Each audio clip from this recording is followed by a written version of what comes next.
Inikot ang buong Pilipinas. Ngayon, isisigaw ko, we will resign!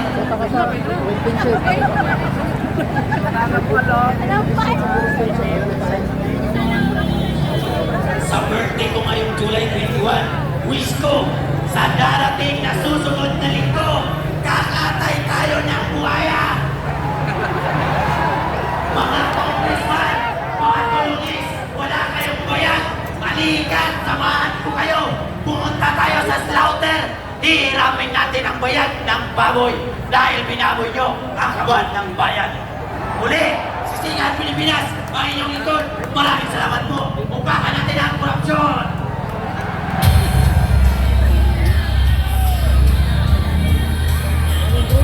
Maraming salamat, Sikat Neil J!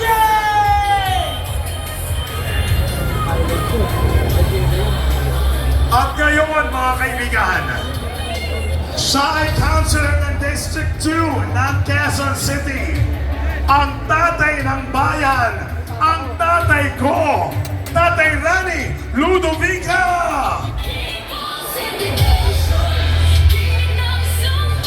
Kaya pa ba? O sobra na? Magtitiis pa ba tayo? Dinig na po ang kahinaan ng administrasyong ito. Ladlad na kung paano tayo dinanakawan ng mga walang hiyang politiko na pangunguna. Nasabi nga ng ating mula bata ay adik na siya. Tama? At hanggang ngayon, sabi ng ating adik pa rin siya.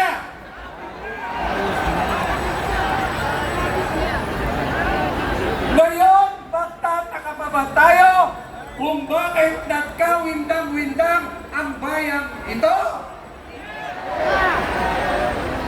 Ang nagpapatakbo ng gobyernong ito ay sindikato na. Aking sabi nga, ni Senador Amy Marcos, adik pa sa pera ng bayan. Masalot kayo, mga politiko kayo. Huwag niyo hintayin na masagad na ang taong bayan.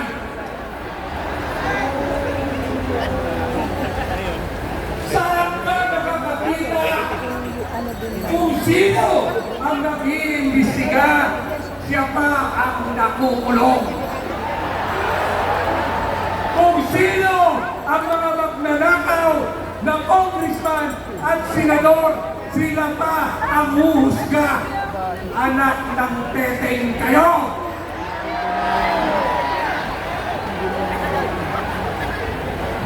Ang kakapal ng mata nyo! Alam nyo? Alam nyo yung kanta ni Frank Sinatra.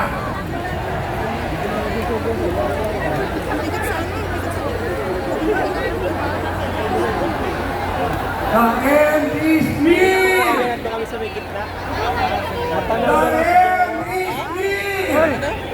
is near! Si Kapul yun.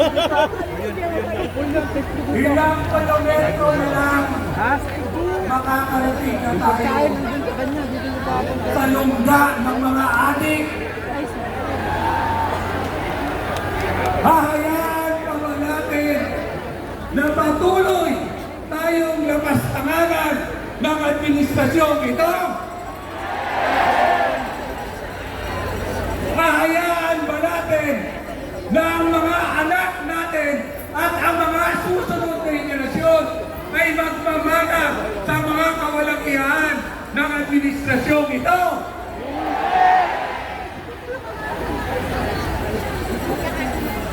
Mga bayaran na lang.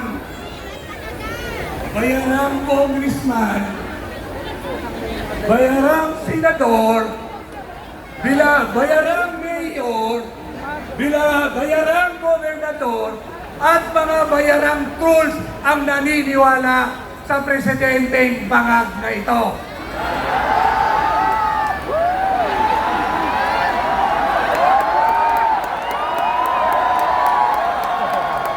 Alam naman natin, ang lahat ng krimen na nangyayari rito, drug-related. Kahit sa ang sulok ng barangay, may adik at may droga na.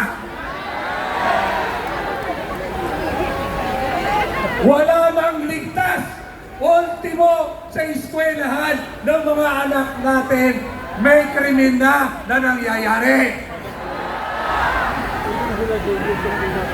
Bayan ko, hahayaan pa ba natin na mamuno sa atin ang mga bangag na ito?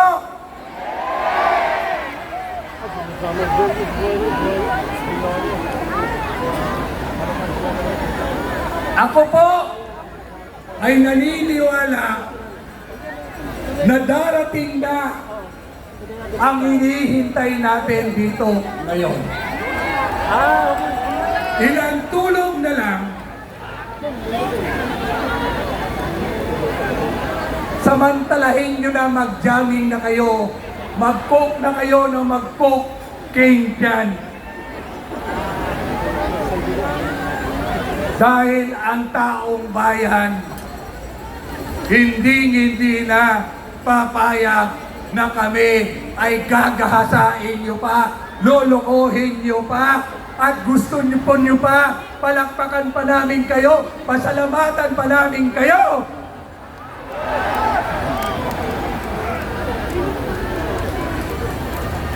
Mga adik na lang ang tumatanggap ng ayuda ng gobyerno. Kaya nananawagan din ako sa mga mayor, barangay captain, at mga congressman nating ito na sana mahiya na kayo, sumama na kayo sa taong bayan dahil ang taong bayan ang dahilan kung bakit kayo nandyan sa masarap ninyong buhay. Mga anak kayo.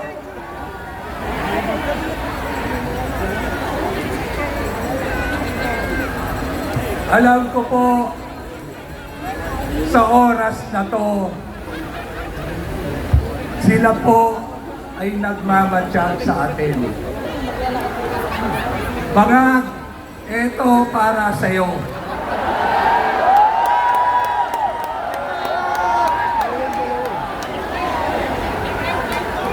Sa mga aloperos ni Bangag, ito ang para sa inyo. May kasama pang kadyot.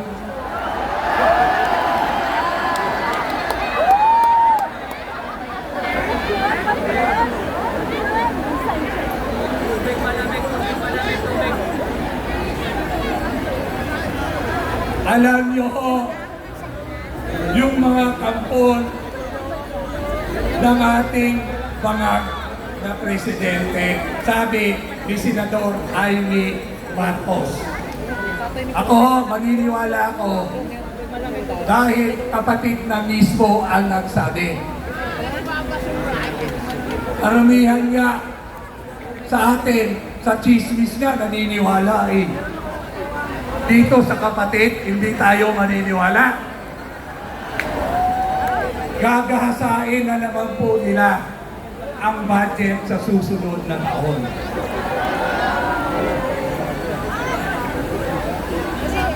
$2 trilyon ang dagdag sa budget nating ito, nananakawin na naman nila. Papayag pa ba tayo? Paabutin pa ba natin sila?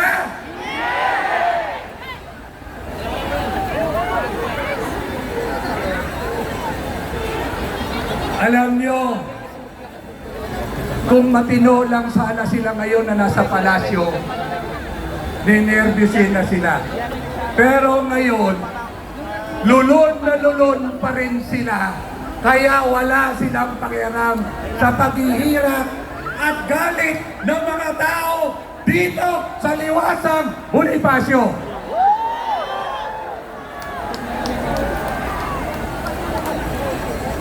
Alam nyo, huwag niya sanang pahintulutan pa ng Diyos na magkaroon pa ng mabigat na pagsubok ang bayang ito. Sana Sa Malacanang. yung mga nagmamatsyag pa, Lagay na sa ano. yung sinasabi nila sa social media, lumalaban sila sa katiwalian. Pwede ba kayo matatapang sa social media, sumama kayo sa mga taong nagmamahal sa bayang ito na nandito ngayon sa Liwasang Bonifacio?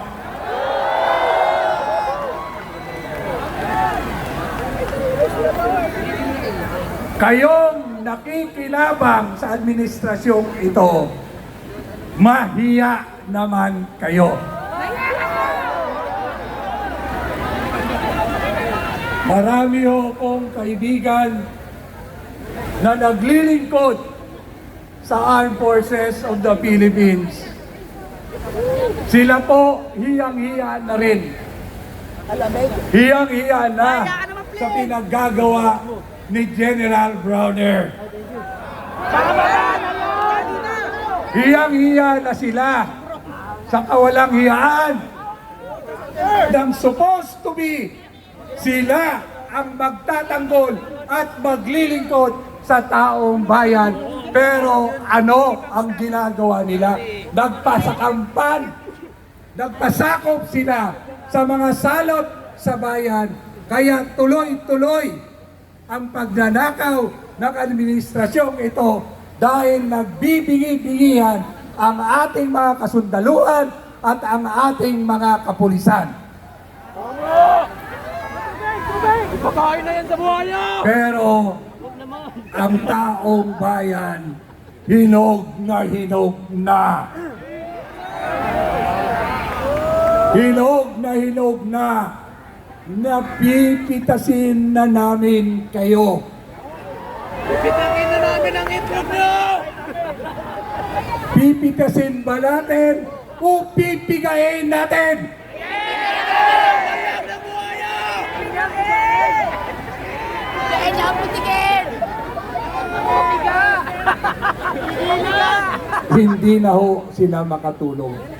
Islam, papiga! Bagay, hindi na rin ho talaga natutulog yan dahil kasi singhot eh.